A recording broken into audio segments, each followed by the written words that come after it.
Hello மக்களே வணக்கம். Welcome to the trading class the stock market institute. So இந்த வீடியோவில் வந்து நம்ம என்ன பார்க்க போகிறோம் அப்படின்னா கம்மிங் வீக், அதாவது நாளைக்கு மண்டேலேருந்து, அதாவது 6th to 10th January market எப்படி இருக்கும், ஸோ நிஃப்டியோடைய லெவல்ஸ் என்ன இருக்கும் அப்படின்றத பற்றி பார்க்க போகிறோம். ஸோ அது இல்லாமல் வந்து பாசிபிள் ஸ்டாக்கு ஒரு 3 ஸ்டாக் பற்றி பார்க்க போகிறோம். அந்த ஸ்டாக் வந்து ஒரு பிரேக் அவுட் ரீஜனில் இருக்குது, அதோடைய டார்கெட் என்னவா இருக்கும் அப்படின்றத பற்றிலாம் பார்க்க போகிறோம். ஓகே.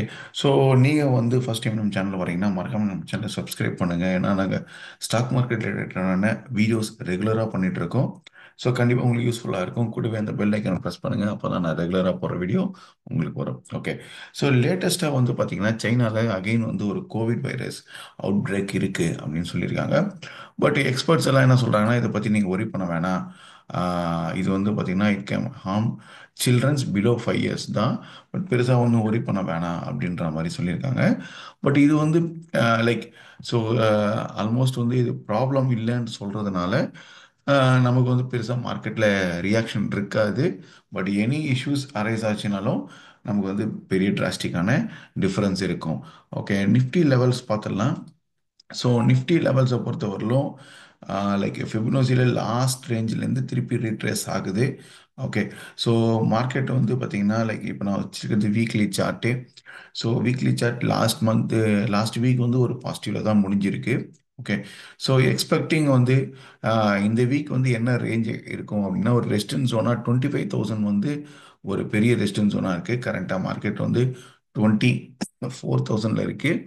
ஸோ 25,000, இன்னும் எக்ஸாக்டாக சொன்னோம்னா இமீடியட் ரெசிஸ்டன்ஸாக வந்து 24,373 வந்து ஒரு 370 ரீஜன் வந்து ஒரு ரெசிஸ்டன்ஸ் ஆகும்.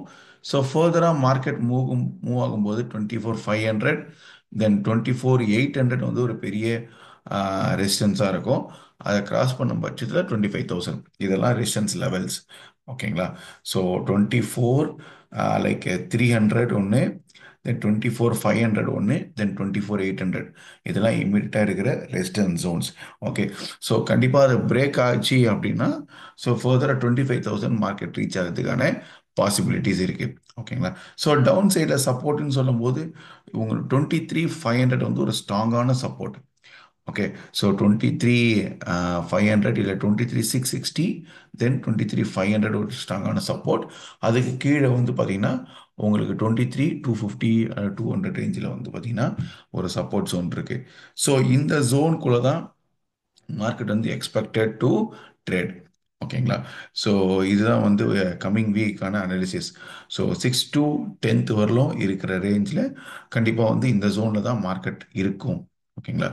நெக்ஸ்ட் வந்து பார்த்தீங்கன்னா ஸ்டாக்கை பொறுத்தவரையிலும் so Apollo like micro system அப்படின்ற ஸ்டாக் வந்து ஒரு சூப்பரான ஒரு பிரேக் அவுட் இருக்கு. ஸோ இந்த ஸ்டாக் வந்து லைக் இப்போ மார்க்கெட் இதே மாதிரி சப்போர்ட் பண்ணுச்சு அப்படின்னா இந்த 175 டார்கெட் அச்சீவ் பண்ணுறதுக்கான பாசிபிலிட்டிஸ் இருக்குது. ஓகேங்களா. ஸோ 175. பட் இந்த ஸ்டாக்கை என்ட்ரி பண்ணும்போது கம்மியான குவான்டிட்டியில் என்ட்ரி பண்ணுங்கள். என்ன ரீசன்னா, ஆல்ரெடி ஸ்டாக் வந்து லாஸ்ட் வீக்கே நல்லா மூவ் ஆகிருக்கு. கண்டிப்பாக இந்த வீக் அந்த ரேலி கண்டினியூ ஆகும். ஏன்னா வீக்கு ப்ராப்பராக ஒரு ஸ்ட்ராங் க்ளோஸாக தான் இருக்குது. ஸோ எக்ஸ்பெக்டிங் இந்த 175 ரீச் ஆகுது ரொம்ப ஈஸியாக வந்து ரீச் ஆகும் அப்படின்னு நான் எதிர்பார்க்குறேன். So followed by PTC Industries. So PTC இண்டஸ்ட்ரீஸும் வந்து பார்த்தீங்கன்னா ஒரு நல்ல பையிங் பொட்டென்ஷியலான ஒரு பிரேக் அவுட் இருக்குது. ஸோ இந்த வீக் வந்து பார்த்தீங்கன்னா லைக் இந்த 15,000 வரதுக்கான பாசிபிலிட்டிஸ் இருக்குது, ப்ரொவைடட் வந்து இந்த ஜோனை பிரேக் பண்ணணும். அதாவது வந்து இந்த 15,200 பிரேக் பண்ணால் அடுத்த டார்கெட் வந்து 15,864 வரதுக்கான பாசிபிலிட்டிஸ் இருக்குது. ஸோ பிடிசி இண்டஸ்ட்ரீஸ் நீங்கள் வாட்ச் பண்ணிக்கலாம். தென் நெக்ஸ்ட் வந்து பார்த்தீங்கன்னா ஆர்ச்சிட் ஃபார்மா பொறுத்தவரையிலும் ஒரு சேனல் பிரேக் அவுட் இருக்குது. நீங்கள் பார்த்தீங்கன்னா தெரியும், சூப்பராக இருக்கும் சேனல் பிரேக் அவுட்டு. ஸோ ஒரு ஜிக்ஸாக் மூமெண்ட், ஒரு சேனல் பிரேக் அவுட் நல்லா இருக்குது. ஸோ ஆர்ச்சிட் பார்மாவுடைய நெக்ஸ்ட் டார்கெட் வந்து பார்த்தீங்கன்னா இட்ஸ் மூவிங் டுவர்ட்ஸ் 2,300 நோக்கி மூவ் ஆகிட்டு இருக்குன்னு சொல்லலாம். ஓகே. ஸோ 2,300க்கு பாசிபிலிட்டி இருக்குது ப்ரொவைடட் மார்க்கெட் சப்போர்ட் பண்ணுதுன்னா. பட் இதில் என்ன ஒரே ஒரு நெகட்டிவ் அப்படின்னா, இந்த ஸ்டாக் வந்து இருக்கிறதுலே ஹை பிஇ ரேஷியோ. உங்களுக்கு மற்ற ஃபார்மா ஸ்டாக் கம்பேர் பண்ணும்போது பிஇ ரேஷியோ ரொம்ப அதிகமாக இருக்குது. ஸோ இப்போ நான் ட்ரை பண்ணுவேன்னா அட்லீஸ்ட் ஒரு ஸ்டாக் 2 ஸ்டாக் ட்ரை பண்ணுவேன். ஓகே. ஸோ நீங்கள் ஸ்டாப் லாஸ் வேணும்னா அந்த 1,900 வந்து ஸ்டாப் லாஸாக வச்சுக்கோங்க. ஓகே, இந்த ரீஜனை பிரேக் ஆகுது அப்படின்னா நீங்கள் ஸ்டாப் பண்ணிடலாம். பட் பிரேக் அவுட் சூப்பராக இருக்குது. டெக்னிக்கலாக இந்த ஸ்டாக் வந்து சூப்பராக இருக்குது. ஃபண்டமெண்டலாக இந்த ஸ்டாக் ஓகே தான். ஸோ அதனால் நீங்கள் பிளான் பண்ணிவிட்டு நீங்கள் ட்ரேட் பண்ணிக்கலாம். ஓகே. ஸோ இந்த ரெக்கமெண்டேஷன்ஸ் எல்லாமே எஜுகேஷன் பர்பஸ் தான். ஓகே. ஸோ உங்களுக்கு இன்ட்ரெஸ்டடாக இருக்குதுன்னா உங்கள் ஃபினான்ஷியல் அட்வைசர் கன்சல்ட் பண்ணிட்டு நீங்கள் ஸ்டாக்ல என்ட்ரி பண்ணலாம். ஸோ கண்டிப்பாக வந்து இந்த ஸ்டாக்கோடைய ரிவ்யூ நம்ம நெக்ஸ்ட் வீக் பார்க்கலாம். இந்த ஸ்டாக் இப்போ போட்டிருக்கோம். நெக்ஸ்ட் வீக் சண்டேல வர ரிவ்யூவில் இந்த ஸ்டாக் எப்படி இருக்குன்றதை பார்க்கலாம். ஓகே. ஸோ இந்த வீடியோ பிடிச்சிருந்தா மறக்காம நம்ம சேனல் லைக் பண்ணிட்டு சப்ஸ்கிரைப் பண்ணுங்கள். நம்ம இன்னொரு சூப்பரான வீடியோவில் மீட் பண்ணலாம். Thank you friends. Thank you very much.